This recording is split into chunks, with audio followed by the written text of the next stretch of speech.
ഭൂമിയിലൊരു നരകമുണ്ടെങ്കിൽ അത് ഇന്ത്യയിലാണ്.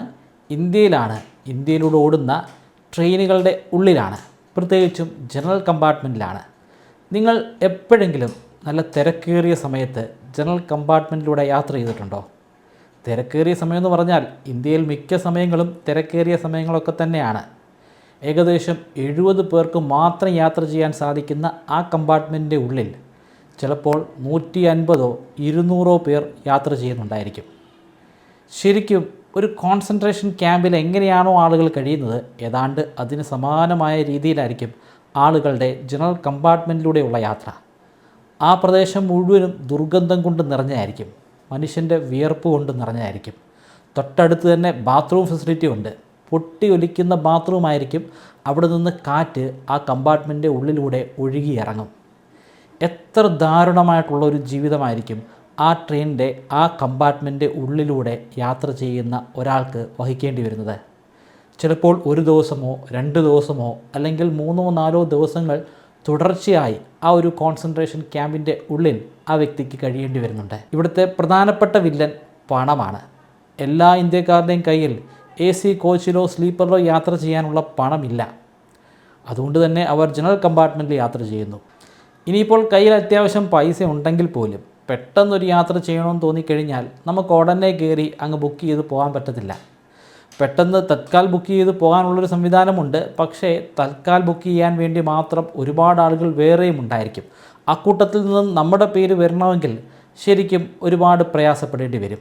അതുകൊണ്ട് തന്നെ പല സാഹചര്യങ്ങളിലും നമ്മൾ ജനറൽ കമ്പാർട്ട്മെൻറ്റിലാണ് യാത്ര ചെയ്യുന്നത്. ഇന്ത്യൻ റെയിൽവേ സിസ്റ്റം എന്ന് പറയുന്നത് അത് ചില്ലറ കളിയൊന്നുമല്ല.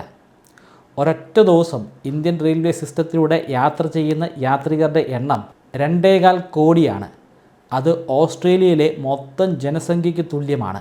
അതായത് ഓസ്ട്രേലിയയിലെ സകല ജനങ്ങളെയും ഇന്ത്യയിലെ വ്യത്യസ്തമായിട്ടുള്ള സ്ഥലങ്ങളിലൂടെ ട്രെയിനുകൾ യാത്ര ചെയ്യിപ്പിക്കുന്നതിന് തുല്യമാണ് ഓരോ ദിവസവും ഇന്ത്യൻ റെയിൽവേ ആശ്രയിച്ച് യാത്ര ചെയ്യുന്ന യാത്രികരുടെ എണ്ണം.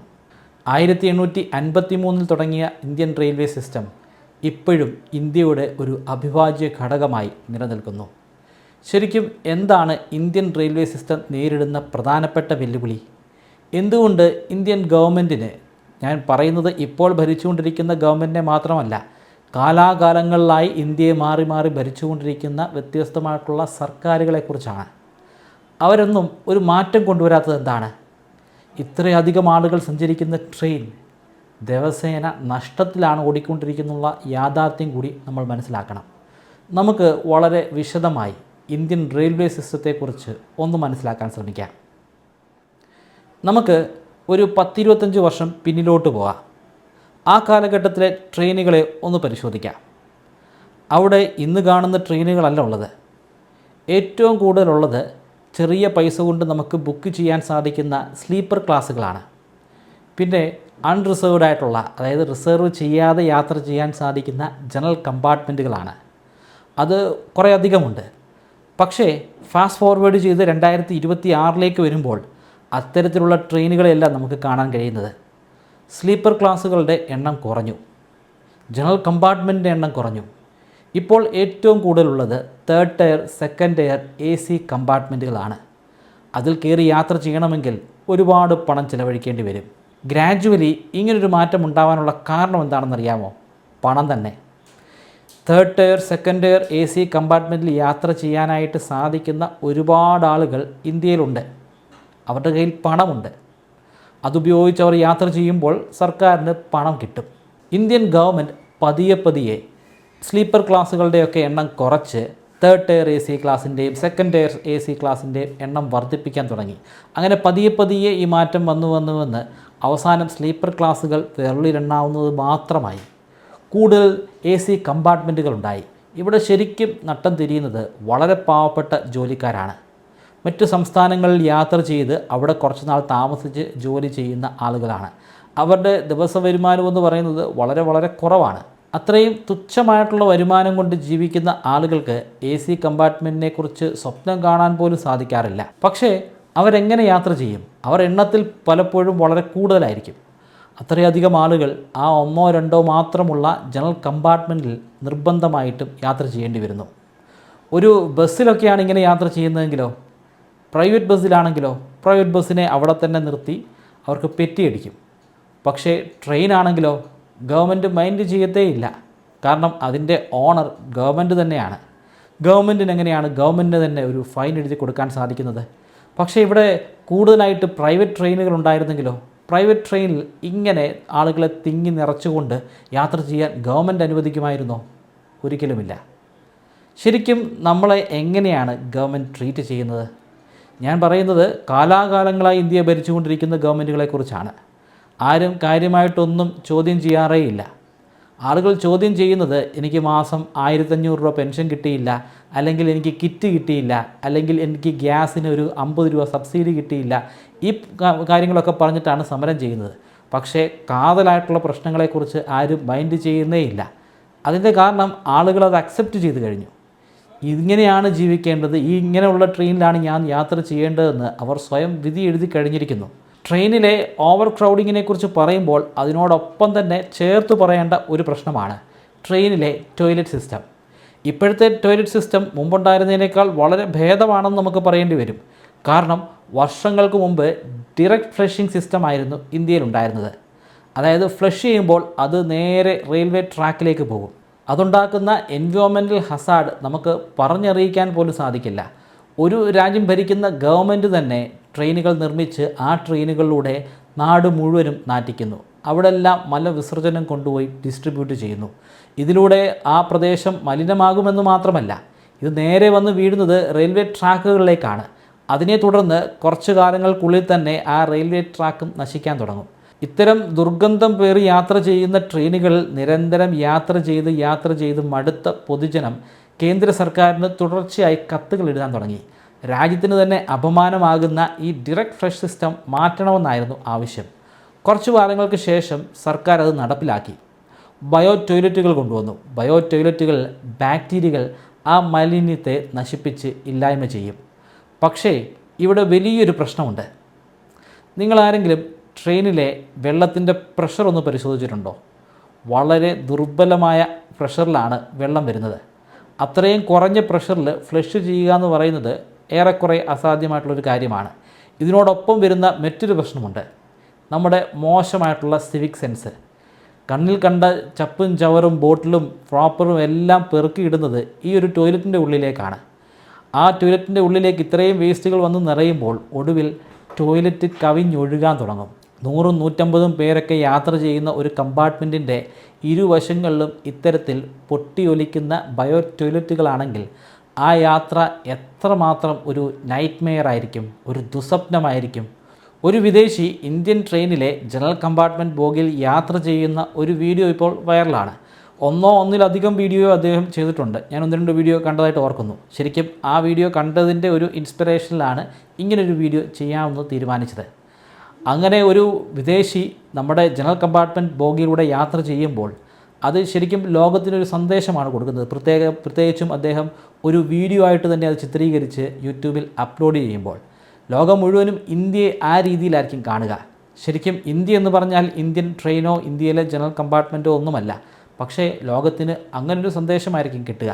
ഇന്ത്യയിലേക്ക് വരിക, ഇന്ത്യയുടെ സൗന്ദര്യം ആസ്വദിക്കുക, ഹിമാലയത്തിലൂടെ യാത്ര ചെയ്യുക, ഗോവയിൽ പോവുക, കേരളത്തിൽ വരിക, ആലപ്പുഴയിൽ വരിക, ഇങ്ങനെയൊക്കെ ചിന്തിച്ചുകൊണ്ടിരിക്കുന്ന ഒരു വിദേശിയുടെ മുമ്പിലേക്കായിരിക്കും ഇങ്ങനൊരു വീഡിയോ വരിക.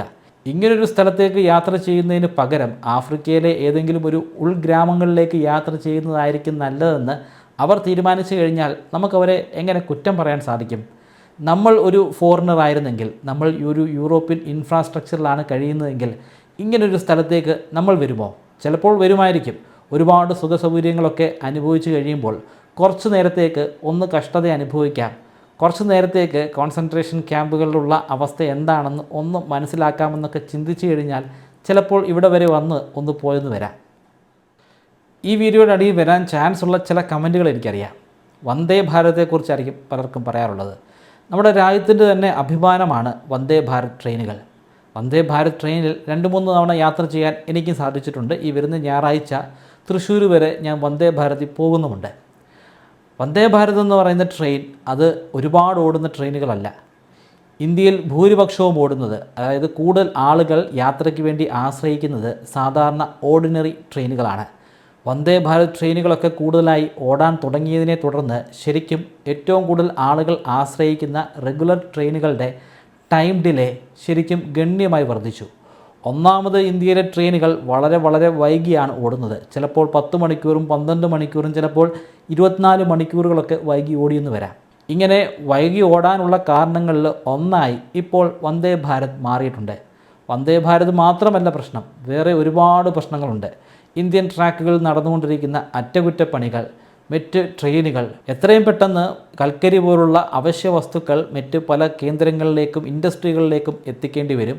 അങ്ങനെ വരുമ്പോൾ ആ ട്രെയിനുകൾക്ക് കൂടുതൽ പ്രാധാന്യം കൊടുത്ത് അവയെ ആദ്യം കടത്തിവിടാനായിട്ട് ശ്രമിക്കും. അങ്ങനെ കടത്തിവിടുമ്പോൾ നമ്മുടെ സാധാരണക്കാർ സഞ്ചരിക്കുന്ന ട്രെയിനുകൾ, റെഗുലർ ട്രെയിനുകൾക്കായിരിക്കും ഏറ്റവും കൂടുതൽ പ്രശ്നം നേരിടേണ്ടി വരുന്നത്. അവർക്ക് ഒരു കൃത്യതയില്ലാതെ ഓടേണ്ടി വരും. കുറേയധികം നേരം ട്രാക്കിൽ യാത്ര ചെയ്യാതെ കിടക്കേണ്ടി വരും. വർഷങ്ങൾ കഴിയും തോറും ഇന്ത്യയിൽ ട്രെയിനുകൾ ഡിലേ ആകുന്ന ടൈം വർദ്ധിച്ചുകൊണ്ടേയിരിക്കുകയാണ്. ഒരു 30 വർഷം മുമ്പിലേക്ക് പോവുകയാണെങ്കിൽ ശരിക്കും ഇത്രയൊന്നും ഡിലേ ആകില്ല.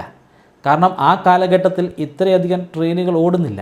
കഴിഞ്ഞ 10-30 വർഷങ്ങൾക്കിടയിൽ ട്രെയിനുകളുടെ എണ്ണത്തിൽ വലിയ മാറ്റം സംഭവിച്ചിട്ടുണ്ട്. അതിൽ തന്നെ വന്ദേ ഭാരത് പോലുള്ള വലിയ ലക്ഷറി ട്രെയിനുകളും ഓടുന്നുണ്ട്. ഇങ്ങനെ ട്രെയിനുകൾ ഗണ്യമായി വർദ്ധിക്കുന്നതനുസരിച്ച് ഇവിടെ ശരിക്കും റെയിൽവേ ട്രാക്കുകൾ വളരുന്നുണ്ടോ?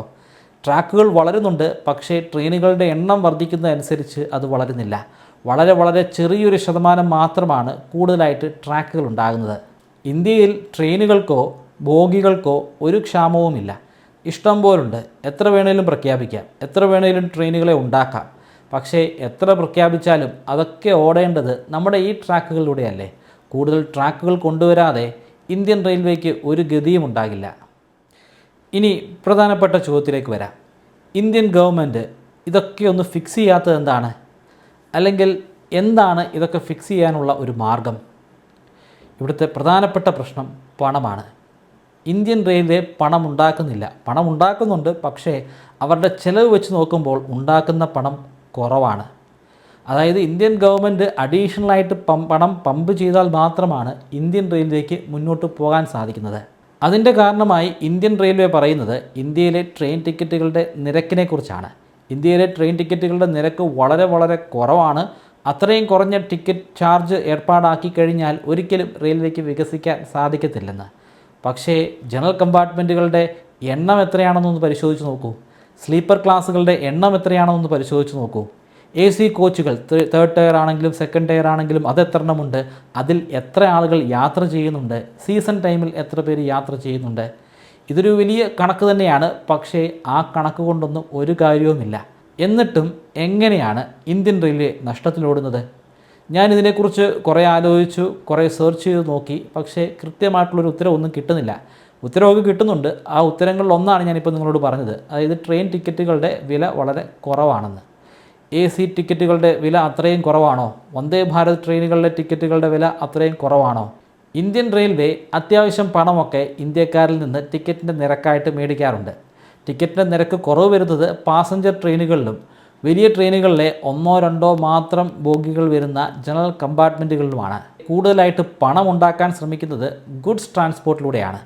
നല്ല നിരക്കാണ് ഇന്ത്യൻ റെയിൽവേയിൽ ഗുഡ്സ് ട്രാൻസ്പോർട്ട് ചെയ്യാൻ. പക്ഷേ കഴിഞ്ഞ 10-20 വർഷമായിട്ട് വലിയൊരു തിരിച്ചടി ഇന്ത്യൻ റെയിൽവേ നേരിട്ടുകൊണ്ടിരിക്കുകയാണ്. അത് ഇന്ത്യയിൽ നടന്നുകൊണ്ടിരിക്കുന്ന ഇൻഫ്രാസ്ട്രക്ചർ വികസനവുമായി ബന്ധപ്പെട്ടതാണ്. അതായത് ഇന്ത്യയിലെ ഹൈവേകൾ ശരിക്കും ദിനംപ്രതി വികസിച്ചുകൊണ്ടേയിരിക്കുകയാണ്. ഏറ്റവും മികച്ച ഹൈവേകളായിട്ട് ഇന്ത്യയിലെ ഓരോ ഹൈവേകളും ഉയർന്നു വന്നുകൊണ്ടിരിക്കുന്നു. അതിൻ്റെ ഏറ്റവും മികച്ച ഒരു ഉദാഹരണം നമ്മുടെ കേരളത്തിൽ തന്നെയാണ്. കേരളത്തിൽ ഇപ്പോൾ പണി നടന്നുകൊണ്ടിരിക്കുകയാണ്. മറ്റ് പല സംസ്ഥാനങ്ങളിലും കുറച്ച് വർഷങ്ങൾക്ക് മുമ്പ് തന്നെ പണി പൂർണ്ണമായിട്ടും പൂർത്തീകരിച്ചിരുന്നു. ഇങ്ങനെ ലോക നിലവാരമുള്ള ഹൈവേ നെറ്റ്വർക്ക് വന്നതോടുകൂടി പല പ്രൈവറ്റ് കമ്പനികളും അവരുടെ ഗുഡ്സ് ഈ ഹൈവേ നെറ്റ്വർക്കിലൂടെയാണ് കടത്തിവിടുന്നത്. ഇന്ത്യൻ ഗവൺമെൻറ് ഒരു വലിയ ട്രാപ്പിലാണ്. ടിക്കറ്റ് നിരക്കങ്ങ് വർദ്ധിപ്പിക്കാൻ പറ്റില്ല. ഇനി വർദ്ധിപ്പിച്ചു കഴിഞ്ഞാൽ വലിയ പ്രക്ഷോഭങ്ങളുണ്ടാകും, സമരങ്ങളുണ്ടാകും, പലർക്കും രാജിവെക്കേണ്ടി വരും. അങ്ങനെ ടിക്കറ്റിൻ്റെ നിരക്ക് കൂട്ടാതെ വന്നു കഴിഞ്ഞാൽ ഇവിടെ എന്തെങ്കിലും ഒരു മാറ്റം സംഭവിക്കുമോ? ഇല്ല. പ്രധാനമായിട്ടും എന്ത് കാരണം കൊണ്ടാണ് റെയിൽവേ നിലവിൽ നഷ്ടത്തിൽ ഓടുന്നതെന്ന് മനസ്സിലാക്കണം. നിലവിലുള്ള ടിക്കറ്റ് നിരക്കിൽ തന്നെ എന്തുകൊണ്ട് അതിന് ലാഭമായിട്ട് ഓടാൻ സാധിക്കുന്നില്ല? അതാദ്യം പഠിക്കണം. അങ്ങനെ പഠിക്കണമെന്ന് പറഞ്ഞു കഴിഞ്ഞാൽ പെട്ടെന്ന് പുസ്തകം എടുത്ത് തുറന്ന് വായിച്ച് പഠിക്കാൻ പറ്റുന്ന ഒരു കാര്യമൊന്നുമല്ല.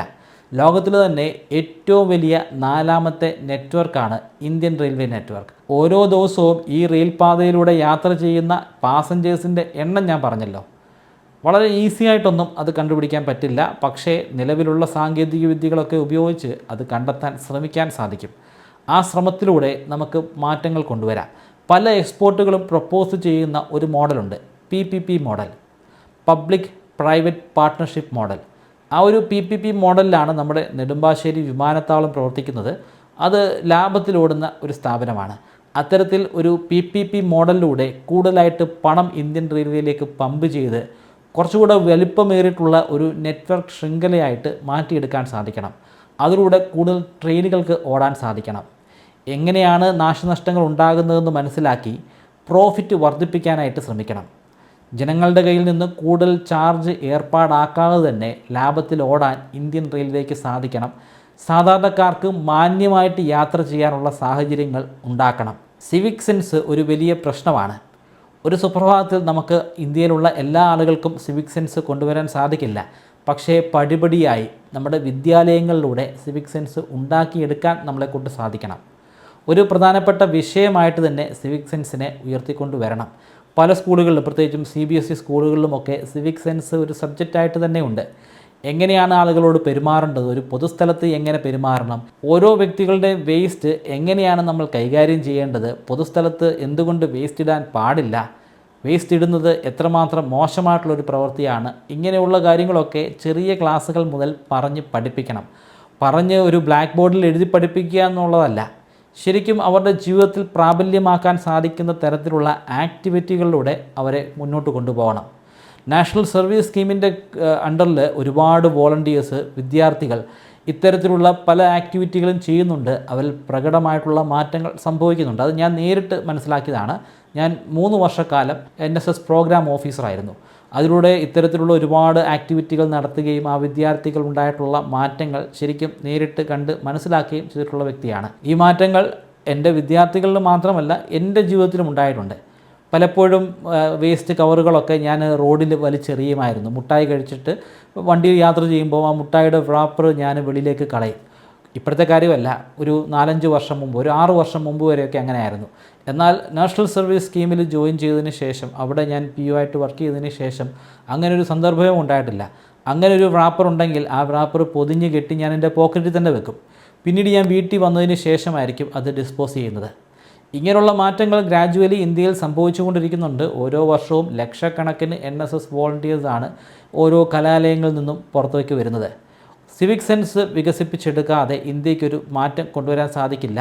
സിവിക് സെൻസ് വികസിപ്പിക്കുക മാത്രമല്ല, റെയിൽവേ നേർവഴിയിൽ കൊണ്ടുപോകാനുള്ള മാർഗ്ഗങ്ങൾ, അതിനുള്ള മാർഗ്ഗങ്ങളെക്കുറിച്ച് കുറച്ച് കാര്യങ്ങളൊക്കെ ഞാൻ പറഞ്ഞു. കൂടുതൽ കാര്യങ്ങൾ നിങ്ങൾക്ക് അറിയാമെങ്കിൽ എന്തൊക്കെയാണ് ചെയ്യേണ്ടത്, നിലവിലുള്ള പ്രശ്നം എന്തൊക്കെയാണ്, ഞാൻ പറഞ്ഞതിൽ എന്തെങ്കിലും പൊട്ടത്തരങ്ങളുണ്ടോ, ഈ കാര്യങ്ങളെല്ലാം നിങ്ങൾക്ക് ധൈര്യമായിട്ട് കമൻറ്റ് ബോക്സിൽ മെൻഷൻ ചെയ്യാം. അതാരും ഡിലീറ്റ് ചെയ്യാൻ പോകുന്നില്ല, അത് അവിടെ തന്നെ കാണാം. Thank you. നിങ്ങൾക്ക് ഞാനൊരു 25 മെമ്മറി ട്രിക്കുകൾ പറഞ്ഞു തരാം. ആ മെമ്മറി ട്രിക്കുകൾ ഉപയോഗിച്ച് എത്ര കടുകട്ടിയായിട്ടുള്ള വിഷയങ്ങളും വളരെ ഈസി ആയിട്ട് പഠിക്കാനും ദീർഘനാളത്തേക്ക് നിങ്ങളുടെ ഓർമ്മശക്തിയിൽ സൂക്ഷിച്ചു വയ്ക്കാനും സാധിക്കും. ഈ 25 മെമ്മറി ട്രിക്കുകൾ ഒരു കോഴ്സിൻ്റെ രൂപത്തിൽ ബ്രൈറ്റ് കേരളൈറ്റിൻ്റെ വെബ്സൈറ്റിലും അതുപോലെ മൊബൈൽ ആപ്ലിക്കേഷനിലും ഇപ്പോൾ ലഭ്യമാണ്. 3000 രൂപയാണ് ഈ കോഴ്സിൻ്റെ റേറ്റ്. എന്നാൽ നിങ്ങൾ ഇപ്പോൾ രജിസ്റ്റർ ചെയ്യുകയാണെങ്കിൽ 20% ഡിസ്കൗണ്ട് ലഭിക്കുന്നതാണ്. അതിനുവേണ്ടി സ്ക്രീനിൽ കാണുന്നത് പോലെ MBK20 എന്ന പ്രോമോ കോഡ് ഉപയോഗിക്കുക. ഡിസ്ക്രിപ്ഷനിലും ഫസ്റ്റ് കമൻറ്റിലും ഞാൻ ലിങ്ക് കൊടുക്കുന്നുണ്ട്. താല്പര്യമുള്ളവർ ഇപ്പോൾ തന്നെ രജിസ്റ്റർ ചെയ്യുക.